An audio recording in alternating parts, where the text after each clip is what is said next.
guys, what's up? Josie back again with another Vikings video, and this is the first one in the playoffs. We made it through the wild card. The Vikings know who they're going to face, and we got through a whole week without Vikings football. So let's get ready. Let's talk about the revenge game, the Vikings versus Saints rematch in the playoffs. We play them Sunday at 3:40, and if you're in my generation of Vikings fans, the game that burns the biggest memory in your head is the Vikings 2009 NFC Championship game. Brett Favre was in town versus the New Orleans Saints, and they absolutely destroyed Favre over and over, but that did not get called. The league sent us a nice apology letter saying, hey, our ref should have called on some of those penalties, but during that game, Favre threw an interception. We were in field goal range, and the Saints ended up winning the Super Bowl.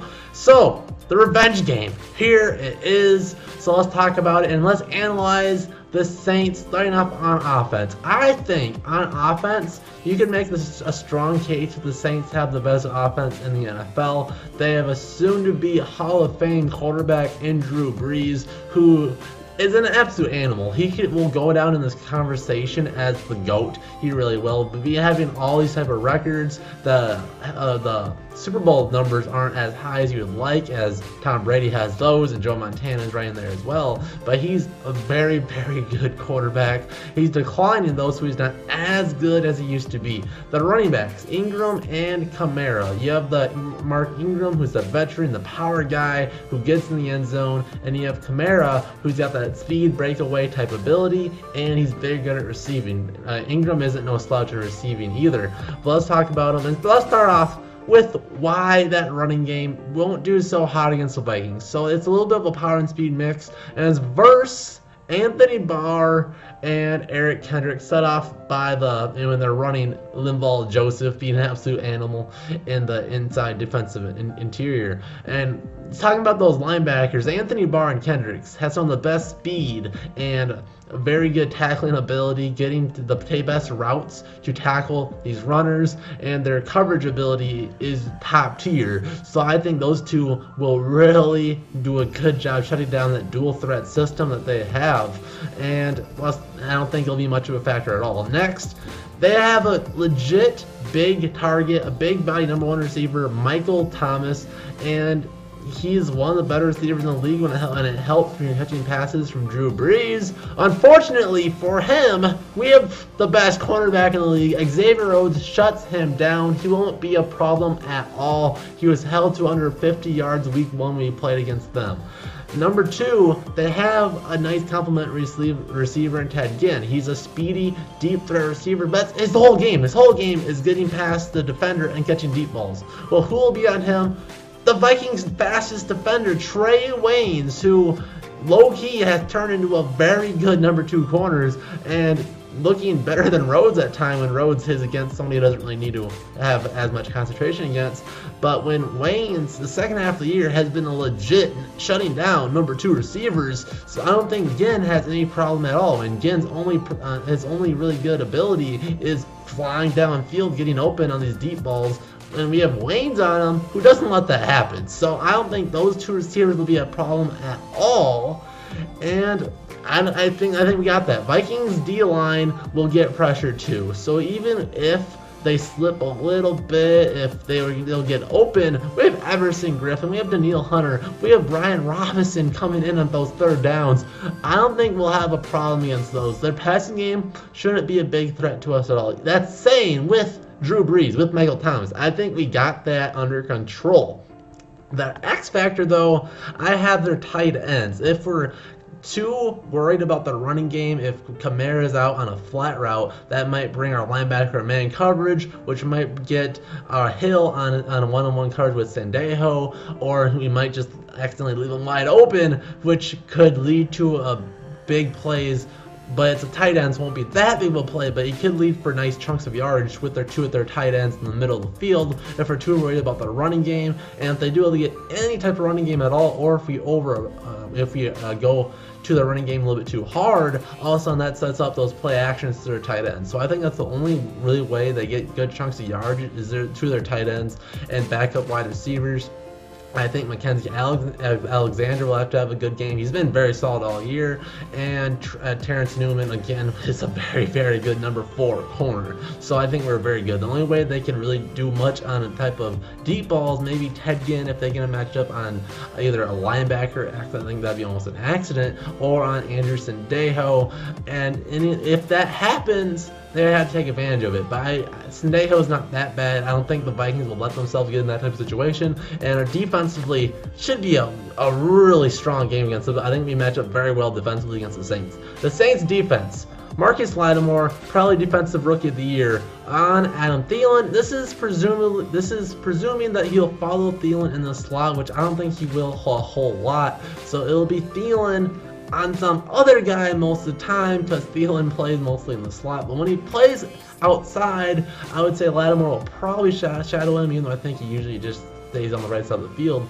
And I think it's advantage Lattimore in those situations. You can slide Diggs into the slot if you like, but either way, it's advantage Lattimore, but not by a lot. I think it's still a situation. If Thielen is on him all day, he'll get 50 to 60 yards, something like that. So it's not a shutdown by any means, but Thielen will still find ways to get us first down, so don't worry. But Thielen in the slot, he had an absolutely amazing game week 1, catching over 100 receiving yards. So I could see that happening here again if they can't find a way to block Thielen when he's in the slot. Diggs, another guy that had an absolutely big game week 1, Crowder versus Diggs. Advantage Diggs. Week 1, another big game. I think Diggs will find a way to get open. Of course, those two had Bradford throwing to him, which will be active for the game, but probably will not play. Vikings running backs versus Saints linebackers. Both middle linebackers are hurt. Klein was the #1 guy for the Saints defense. He led the team in tackles and got a strip sack, or a strip to the ball out of Latavius Murray. So he had a very big day week 1, so he's gone. And their #2 guy is gone, so they're very weak in the middle of their linebacker core. So I could be a very big day for our running backs, not only running the ball, but could be kind of like Kamara, catching the ball out of the backfield, making big plays. Could be a big play for both running backs, Murray and Jerick McKinnon, in their roles respectively. Murray up the middle and McKinnon on those little underneath throws to make a guy miss. He can go 20 yards. So I really like those. And since those no linebacker, or with the running backs getting big runs, the linebackers being banged up, play action, Kyle Rudolph should be wide open all day. When you have our 3 biggest receivers on very good matchups, I really like our chances offensively. The biggest X factor is Cameron Jordan versus Mike Remmers or Rashad Hill, whoever's playing right tackle. It's a big advantage for the Saints, so I think the Vikings will have to keep a running back in and probably a tight end in at times to help block. So that might negate some of those Jerick McKinnon type pass catches and some of those Kyle Rudolph plays, but if they have to help block as much as possible. But we have David Morgan, one of the best blocking tight ends. He should have a very big, dirty day going in there and blocking a whole lot for the Vikings. Look for him, maybe CJ Ham in the game a lot more, just to help on that right side to help Cameron Jordan stay off our quarterback. Good thing for us, Case Keenum's one of the most elusive quarterbacks in the league. So other factors that will be very big in the game. Crowd noise. The Vikings have one of the best home field advantages in the NFL, and US Bank is an absolute phenomenal place, and the fans absolutely love it. They want to bring the Super Bowl here as much as the players, maybe more. So they'll be absolutely insanely loud. Even Drew Brees, a guy that's one of the best quarterbacks in the history of the game, will have a tough time trying to think when he can't hear what anybody's saying. The bad thing for the Vikings, though, is after the bye, could we have some rust? This could lead to more penalties and some missed assignments. I don't see this being that big of a problem, but it's something that could happen. But I don't think it'll be that big of a problem. Mike Zimmer will drill through their heads. Maybe one play here or there. Maybe they'll get a chunk of 20 yards every now and again, but I don't think it will happen a whole lot. Overall, advantage Minnesota. I think it's clear.